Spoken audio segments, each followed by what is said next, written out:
حضرت سیدنا عبداللہ بن عمر رضی اللہ تعالیٰ عنہما کو امام الانبیاء حضور سیدنا رسول اللہ صلی اللہ علیہ وآلہ وسلم نے خطاب فرماتے ہوئے ارشاد فرمایا کہ 5 چیزوں کے آنے سے پہلے 5 چیزوں کی قدر کرو۔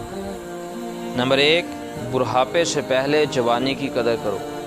نمبر 2، بیماری سے پہلے تندرستی کی قدر کرو۔ نمبر 3، فقیری سے پہلے امیری کی قدر کرو۔ نمبر 4، مشغولیت سے پہلے فرصت کی قدر کرو۔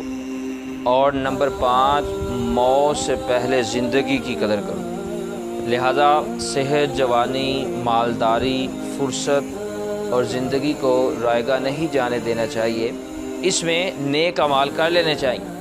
یہ وہ نعمتیں ہیں جو بار بار نصیب نہیں ہوتی۔